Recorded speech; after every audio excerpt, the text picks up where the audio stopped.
Zdarec hombres, to vítejte u dalšího videa po kurevsky dlouhé době. A dneska to bude na téma hermafroditismus. Každopádně chci moc poděkovat, protože jste se rozrostli, co se týče podpory. Takže díky moc klubu, díky moc patronům a přestanu tady zajebávat jako vždycky. Jdeme na to.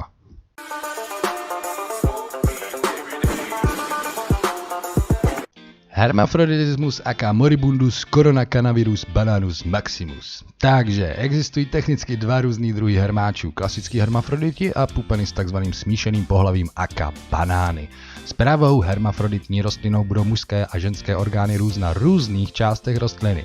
Nerostou společně na stejném místě na rozdíl od banánu, který se objeví uprostřed pupenů. That's the fucking rozdíl. Tak, ale si to rozebereme jeden a druhý. Klasický hermáč. Co to způsobuje? No, tento typ hermafroditismu může vyvolat stres, ale na rozdíl od banánů je v základě genetiky rostliny o něco stabilnější. Je to spíš přirozený znak kmene, respektive daného fenotypu. Klon hermafrodita se často také změní na hermáče a potomci budou často vykazovat stejné vlastnosti i za perfektních podmínek prostředí. Na rozdíl od banánů mají hermafroditní rostliny tendenci být předvídatelnější. Ačkoliv se to nedoporučuje, Grover, který velmi rád sleduje svý holky, může pečlivě vytrhnout všechny pilové váčky, než prasknou. To by však mělo být provedeno pouze v případě, že je to jediná rostlina, kterou máte. Nedělejte to, pokud máte jiné samičí rostliny, které mohou být opilovány. Nezapomeňte, že i když se tyto pilové vaky mohou začít objevovat hodně brzo v květu, můžou se i nadále objevovat po celou dobu kvetení, takže buďte kurevsky ostražití, když už se do tohohle pustíte. A co se týče klasických banánů? No, banány jsou zřídka kulatý a nevypadají jako normální pilový vak. Místo toho jsou často podlouhlý a žlutý, proto banány. Oh yeah! Často také rostou společně ve svazcích. Občas jsou více zelené než žluté, ale prostě klasika banános. Může být mnohem obtížnější je kontrolovat než skutečné pilové váčky, protože mohou začít opilovat vše okamžitě, co se objeví. Mrtky. Několik banánů moc škody neudělá, ale pokud s tím máte velký problém, může být nejlepší okamžitě sklízet a snížit ztráty. Semena se vyvíjejí nějakou tu dobu, že jo? Takže pokud se rostlina začne hermit kolem doby sklizně, je méně pravděpodobný, že skončíte se semeny. Banány jsou ve skutečnosti mužské části pilového vaku nazývané jako tyčinky, které by byly za normálních okolností obklopeny vakem, který udrží veškerý pil, dokud nepraskne. Pokud otevřete plně vytvořený pilový váček, uvidíte uvnitř něco, co vypadá jako banány tyčinky. Ale když se na vašich rostlinách objeví banány, nepotřebují prasknout, aby šířili pil. Okamžitě začnou vytvářet pil a často hitnou pupeny, které jsou blízko, i když jsou banány okamžitě odstraněny a co hůř, někdy se může roznést i na okolní holky. Je možný, že pil je sterilní a nebude úspěšně opilovat, ale na to bych se hombres určitě nespolíhal. Pokud je samičí rostlině dovoleno, aby přezrávala příliš dlouho, aniž by byla sklizená nebo opilována, někdy vyprodukuje ve svých pupenech hromadu banánů jako pokus o poslední opilení a přežití. No a co to teda způsobuje? Zatímco genetika je jasně hlavní příčinou, environmentální stres je často taky důvodem.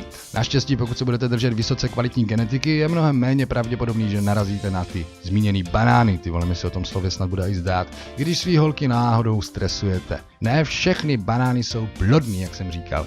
Doporučuje se, aby Grover odstranil svoje banánové holky a tím zabránil náhodnému opilování pupenů na dalších. Pokud je vytvořenému pilu umožněno navázat kontakt s pupeny, přestanou se tyto pupeny soustředit na vytváření dalších pupenů a promění veškerou svou snahu na vytváření semen. Pokud se rostlina sama opiluje, skončíte s hromadou semen, u kterých je pravděpodobný, že budou mít stejný problém. Pokoušet se zachránit rostlinu, která začala produkovat tuny banánů, se vůbec nedoporučuje, protože je těžké všechny získat a skončíte prostě se semínkama. Co jinýho k tomu říct, hombres? Ještě horší je, že jakmile se rostlina spustí, mohou se banány přes noc objevit ve velkých trsech, zvláště když je rostlina ve stresu. No a jaký typ stresu může vyvolat tuhle tvorbu bananas? Vyvarujte se nekonzistentních světelných období a úniků světla. Nastavte osvětlení časovačem a pokud je to možný, neměňte světelný plán během fáze květu. Pro outdoor zabraňte tomu, aby venkovní rostliny byly v noci vystaveny pouličnímu světlu nebo jiným druhům umělých světel. Respektujte období temna, aká jirásek. Haha, no joke. Ve fázi kvetení je důležité zajistit, aby všechny vaše rostliny získaly každou noc alespoň 12 hodin nepřerušované tmy. Vyvarujte se zkrácených temných období a úniku světla. Platí samozřejmě pro klasický femky. Nezáleží na kmeni, snažte se udržet své rostliny v konzistentním rozvrhu po celý život, protože jim to pomáhá nastavit rytmus. A u fotoperiodických kurva rostlin ve fázi kvetení z jakéhokoliv důvodu nepřerušujte tuto tmu. Proč? No protože během noci vaše rostlina počítá hodiny, než se objeví sluneční světlo a přerušení tohoto procesu je jedním z nejběžnějších způsobů, jak přimět rostlinu k produkci banánků nebo hermí. Může to také způsobit, že se vaše rostlina vrátí zpět do vegetativní fáze. Ujistíte se, hombres, že ve vašem prostoru nedochází k žádným únikům, které by mohly umožnit vniknutí vnějšího světla během spaní. Během noci mají vaše holky rády prostě úplnou tmu. Pokud se s časovačem někdy něco stane, co způsobí, že vaše rostlina dostane příliš mnoho světla nebo tmy, je důležitý co nejdříve samozřejmě opravit časovač, ale nedělejte si s tím takovou hlavu, pokud se to stane jenom jednou. Obvykle je to v pořádku, pokud se to stane jen jednou, ale dávejte pozor, aby se to nestalo znovu, protože pokazení světelného rozvrhu může způsobit vaši milované shocking. Dobře jsem z toho vybruslil. Za druhé, udržujte správnou teplotu během fáze kvetení. Ve fázi kvetení udržujte příjemnou teplotu, ale můžete se pohybovat od 18 do 30. Vyvarujte se velkých výkyvů teplot. Teplota by měla být v noci o něco chladnější než během dne a nenechte rostlinu a její kořeny sedět přímo na studené podlaze. Za třetí, nedávejte svým rostlinám příliš mnoho světla, aka light burn. Zatímco pro vaše holky je obecně lepší více světla, velmi vysoký odpal může vaše rostliny spálit, což rostliny stresuje, způsobuje nežádoucí bělení a může způsobit, že se rostlina samozřejmě vyhermí.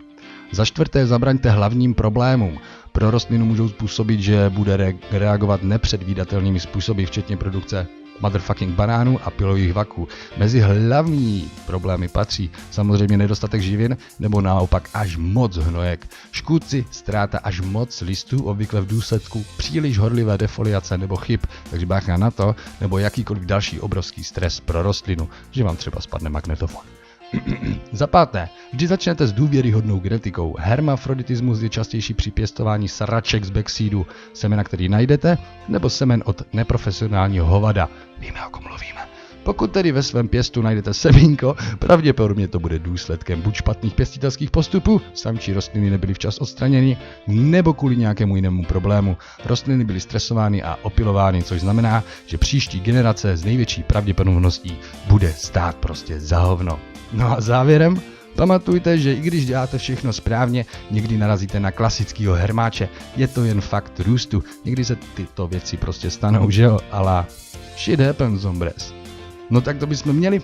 Takový kratší, ale doufám, že aspoň trošičku výživný video ohledně hermafroditismu.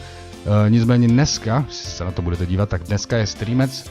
V 8 hodin ho dáme a tam ještě upřesníme rozvrh streamů. Vypadá to, že by měly být 5krát týdně a no, uvidíme. Prostě se kurva zastavte. Takže se smějte, zelenejte, hombres. Děkuji ještě jednou všem za brutální podporu a na streamu, anebo za nějakou tu dobu, u dalšího videa zase zdarec, hombres.